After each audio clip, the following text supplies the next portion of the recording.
All right, we're going to go ahead and get started with our next discussion. This is on genomics, how it's relative to parent verification. And this is actually a presentation that was put together by Dan Mosier and Kelly Rutalik and Steve Miller, and they're busy across the fence here doing our live animal evaluation, so I'm going to go ahead and take over for them on this one.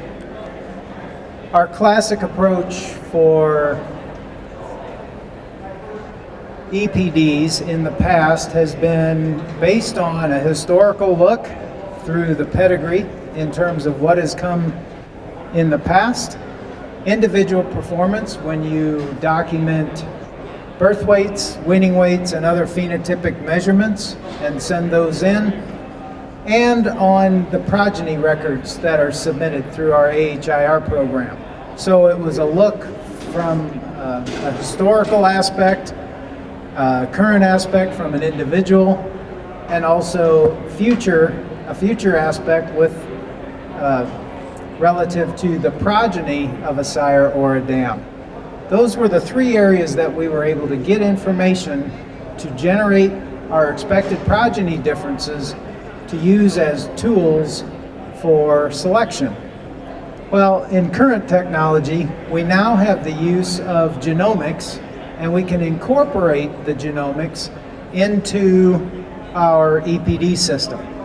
And if we're going to do that, we've got to make sure that we're utilizing correct parentage.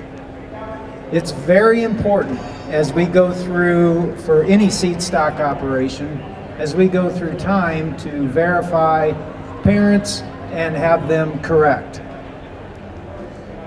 So let's take a look at our EPD profile that we generate on our animals, and this is before testing occurs.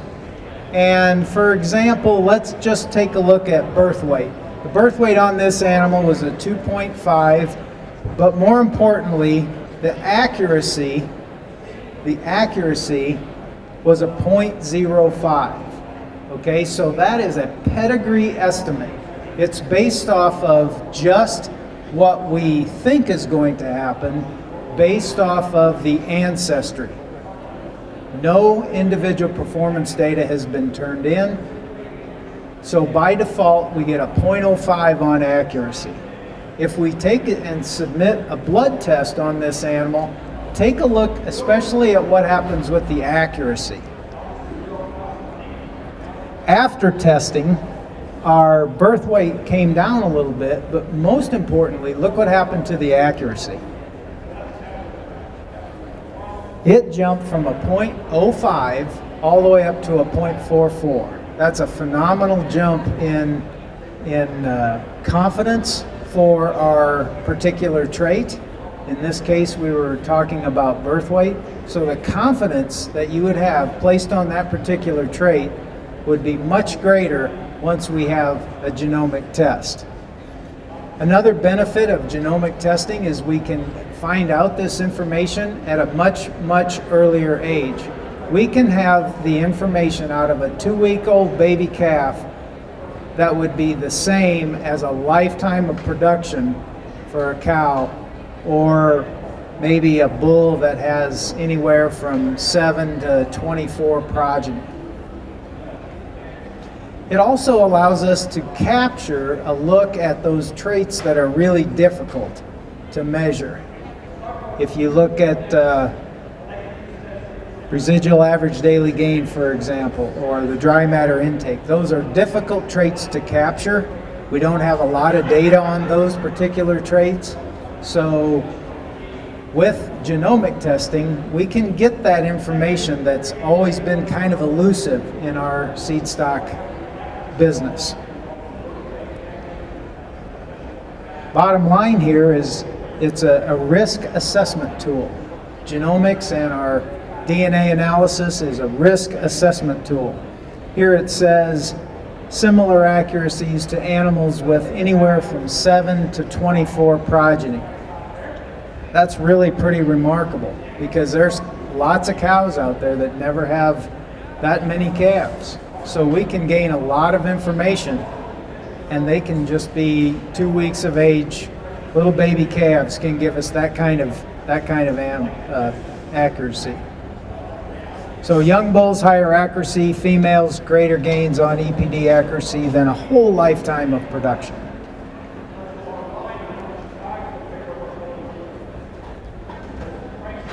Obviously, if we're going to submit this information into our system and we are going to enhance our genomic profiles, our EPD profiles through genomics, having the ancestors documented correctly is really vital. And it's especially important in any seed stock operation if you're going to be selling seed stock to make sure that you have the parents right. Nothing would be worse than to sell an animal to a customer and then in 4 or 5 years find out that the parents were wrong. And I understand that human error is out there, and there are some mistakes that get made. Maybe a straw of semen got switched, or maybe a calf got swapped at birth. We find this a lot. And as the director of member services, I'll get these phone calls and people will say, I know the calf is right, I know that cow is right. And sure enough, we solved one just the other day where we had one cow, one particular night, 3 cows calved, and all 3 of them swapped their calves. And it was a nightmare to figure out, but once we put all the pieces together through DNA analysis, the puzzle became really clear. And each one of those cows rotated one calf away, and it was tough to figure out, but once we got there, now all of those pieces came into place and the genomic profiles match much better.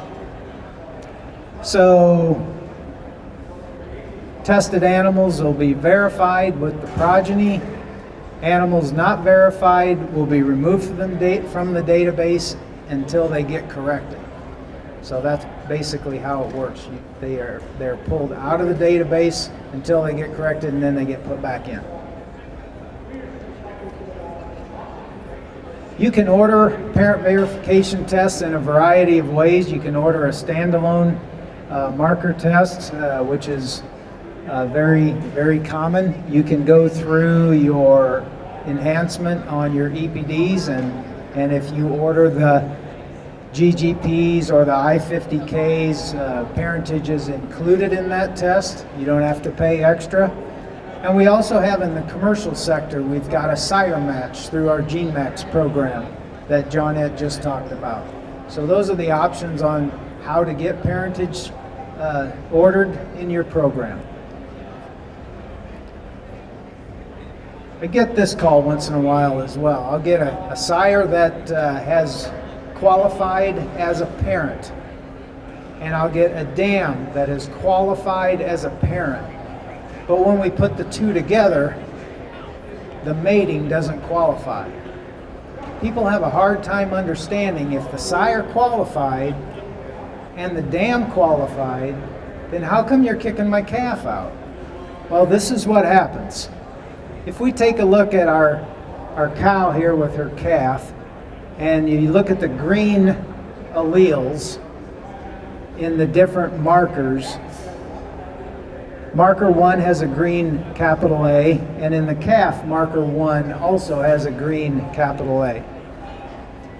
Marker 2 has a capital A, and marker 2 on the calf also has a capital A. The cow has a capital B at marker 3, and sure enough, so does the calf. And a capital B at marker 4, and the calf matches.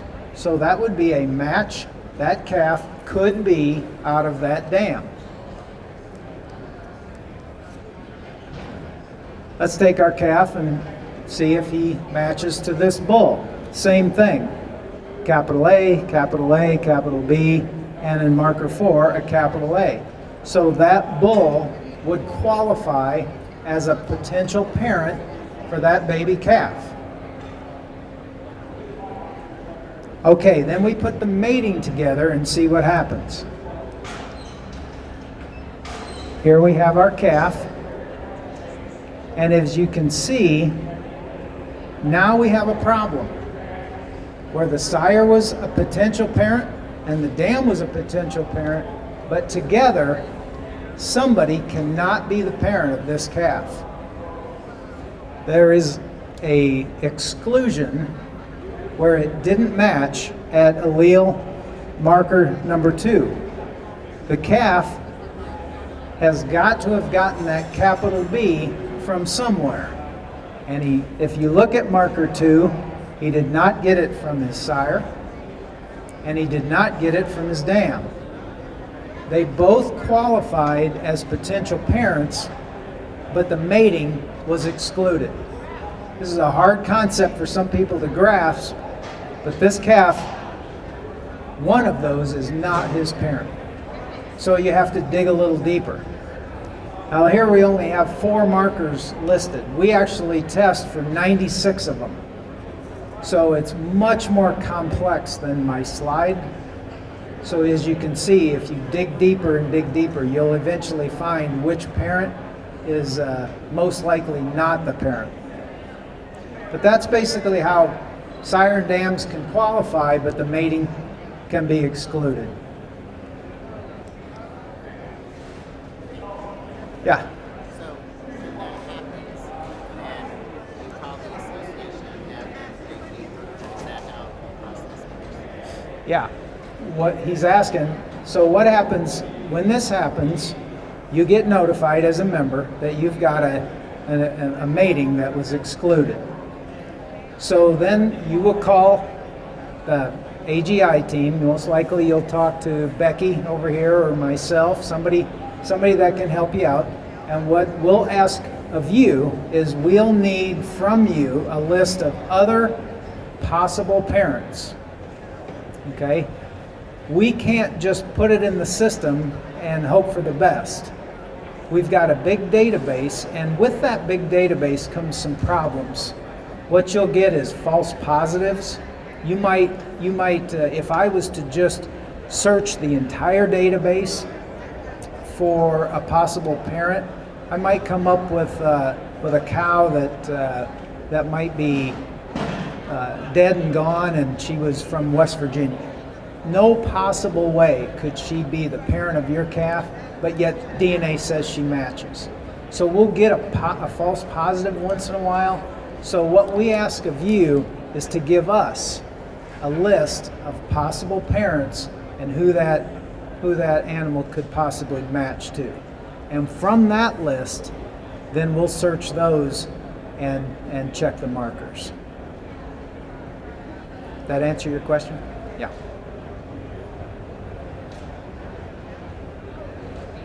Yes, ma'am. I had this question in general session.